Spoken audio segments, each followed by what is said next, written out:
Hello and welcome back once again to the Single Malt Review. We are back at it with a whiskey that I told you I was going to track down, and I found it. What is it, Dave? Well, we looked previously at the Aerstone Land Cask. Aerstone is a relatively new distillery owned by Grants. It's down on the Ayrshire coast. And so we had two offerings, Land Cask and Sea Cask, both 10 years old. Land Cask being slightly peated and matured inland. The Sea Cask, what we're trying today, is less or unpeated entirely and matured down, as the name would suggest, by the beach. Indeed, but the big difference, the material difference, is that and I think this is a bit of a have, the Land Cask is a heavily peated whiskey. This one, Sea Cask, is an unpeated whiskey, just because, I suppose. We thought the Land Cask was pretty good, considering that it's an arguably a budget, though it's gone up a wee bit in price since we last saw it, arguably a budget single malt, 10 years old. That's not an easy thing to find in a peated whiskey that is of high quality. So I was pretty chuffed with the Aerstone Land Cask. I'm going to check this every single time. Yeah, Land Cask. So the Sea Cask, unpeated, and I think it's pretty good. Despite the usual associations of peatiness with brine and the sea. Not so much this time. So the distillery itself, it is in fact a new, it's been going for 10 years evidently, but it's a new on the radar, I suppose, this being its first sort of core range set of releases. Aerstone, the brand rather than the distillery, it's a Kilkerran, Glengyle kind of a situation. The distillery itself is the Ailsa Bay distillery, which I'm almost definitely saying wrong, but never mind, you can correct me in the comments if you'll be so good. And that is on the Clyde coast down, you can probably sort of look out towards Arran, down there in the lowlands, which makes it pretty uncommon because there are not a great deal of lowland distilleries. They're not a great deal at all. So to see a new one is pretty exciting, and to see one with zero fanfare whatsoever. If you could see what the cat is doing right now, you're missing out, guys. It's a real shame we don't have camera control, because that cat is just debauching itself on the table here, but never mind. It's about licking his own shoulder blades. Yeah. A wonder. A scientific wonder. Anyway, at least he's not being bad yet. So, that's the intro for Aerstone Sea Cask, and we'll go into why I think it's pretty good budget 10-year-old whiskey. Ooh, I like the nose. It is light, it is floral, a little bit sweet. It's not very lowland. It's a way more Speyside than it is lowland. Weird, I was thinking that way. I think it's more, since it's lighter and perhaps more floral, then that makes me think of the lowlands. It has lowland? I think of heft and fruitiness for Speyside, but yeah. It's got a custardy, sort of a sharp citrus, and very, very pale, kind of a white fruit kind of a thing, and a lot of honey, which just puts me right in mind of Speyside. It is not uncommon with, speaking of other proximate whiskies, it's not too dissimilar from what Arran does. Right. It produces a very bright Speyside style, despite being smack in the middle of the ocean.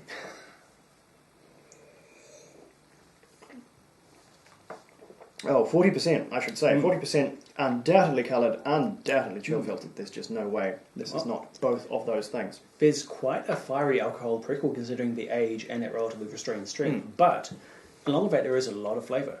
There's a prickle that I think you kind of have to get over before it really begins to unfold. And as it does, it kind of goes through an odd melange of styles. There's more of that Speyside stuff. There's even a wee bit of a Highlands floral character comes up, but then where it kind of settles out, the comparison for me is in kind of a Clynelish sort of a zone without the body of Clynelish. If you can imagine a Clynelish and you kind of strip that waxy butteriness away, which you have now created an anathema of Clynelish because it's so intrinsic to that character, but that's my closest comparison, I suppose. Well, my first couple of sips took me on a very tropical journey. First, there's a lot of pineapple, sweet, very acidic, distinct pineapple flavours. There was a little bit of toasted coconut. As far as the wood is involved, we're probably looking at a very, very basic blend of, this is probably 80, maybe 90% bourbon, and the rest will be sherry, probably butts. Nothing too special we've gone to here because it's not a big flagship whiskey or anything. All the special stuff that'll be going significantly further up the road to the Leviathan Glenfiddich distillery, where Grants really do their flash work. As far as I know, the 10-year-old expressions of Sea Cask and Land Cask is all that comes rolling out of the Ailsa Bay distillery in terms of their core range. They do a more craft-focused batched release, which I haven't seen hide nor hair of down here in New Zealand, and probably never will. And I hear tremendous things about that, but alas, not something I've been able to try. There are, to my knowledge, no other expressions of the Aerstone brand. There's nothing older than this, there's nothing younger than this, there's not a cask strength version. I think there probably will be later. I think that's something we will see further down the road, especially if these ones are successful. And I see no reason for them to be not successful. I think they're perfectly good whiskey. I'll see how it goes with a wee bit of water. I don't think it's going to go particularly well. I think this is a gentle enough dram on its own. I must add, hibiscus. There was a curious floral note, which also had very tropical connotations I was trying to pin down. And yeah, hibiscus flower. Well, that's a very local flavour. Yeah, it's very tasty. You can brew it up in basically a kind of tea just by adding hot water. But it's, so it had toasted coconut, pineapple juice, hibiscus, very, very tropical, bit of an island feel, a little bit of a pina colada. Tropical with a bit of coastal. Exactly. Interesting, because there is a little maritime here, if not peat. I think actually there might be a thread of peat in here, but there's certainly a little bit of maritime salt, which would make sense. Very restrained though. And maybe that's where the sea comes into it. But I think on balance, what we've got here is one of the, in a world where there is no such thing as an affordable Scotch whisky anymore. This one is doing a pretty good service in providing an entry-level, affordable Scotch whisky with an age statement on it, which is possibly the most surprising thing about this. And I think the only reason it can do this is because it's a side project. It's just being made out back from the absolute juggernaut that is the fine people over at Glenfiddich. It's only due to the popularity, the rampant, all-consuming popularity of Glenfiddich and the Grants brand, that this is allowed to sort of just chuff away down there in the lowlands. And I'm not actually 100% sure what the idea is, whether this is supposed to bolster the malt the malt output so that they can make more Grants blended whiskey. I'm not really sure what the idea behind it was, but I'm not going to turn my nose up new distilleries being built, especially if maybe it'll facilitate some region-specific blend, a lowland Grants. Maybe, I'm not sure. It could do. I mean, you've got a whole distillery. It's been in production for at least 10 years, as this bottle is testament to. There's all sorts of things you could do with it, and so I really hope they play with it. I hope we see a cask strength, unchill filtered, uncoloured version that maintains, and this is important for me, maintains the 10-year rather than goes super, super duper young. I think that would be a really tremendous look at this one, and then I'd be quite happy to see 12 years old and as the thing advances, because for all this is a very, very good, if kind of a workhorse whiskey, it is a little sharp. It's showing, I think, the lack of mature spirit up above the 10 years to top dress.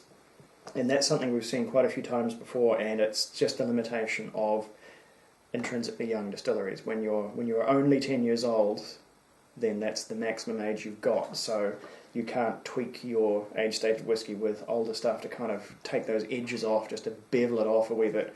And that, I think, is a reason this will get better in the coming years as well. So I really have quite high hopes for this. This is an everyman's whiskey that at least this man can afford, and that goes a long way in today's sort of astronomically highly priced market. So yeah, scores on this guy, and this will be a very honest score, because I, for the life of me, cannot remember what I gave the Land Cask. Got me on that one. Good. I need flashcards for this nonsense. But this one is an 86 from me. What are we thinking? I'm going to go a tad higher. This is like, all taste is subjective, of course. All opinions are subjective. Find someone who calls himself an objective reviewer, and I would call malarkey. But no, what we have here is something that appeals to my particular taste. I like the very fun, very tropical influence, all those flavours like the coconut and pineapple, which I've waxed about at great length. So this is 88 from me. It appeals to my particular taste. It is a fun, expressive, accessible, easy to drink, easy to dive deeper into, though. Age statement single malt that won't break the bank. Yeah, no, I like it. That's a good old tick from us, and I think more whiskey is always good whiskey. It might not be the best whiskey, but more whiskey, more whiskey is never a bad thing. Too much whiskey is the cause of many problems, but it's never a problem intrinsic unto itself. More whiskey, more choice, better prices. Yes. So good on you, Grants, for building more infrastructure in the industry that you otherwise make so much money out of. You're giving something back with this one. And opening up a few new avenues to people to explore affordable Scotch whiskies. So cheers for that, and Slanger to everybody watching. We will be back with something else. I don't even know. It's just how it goes sometimes here on the Single Malt Review. Slanger again.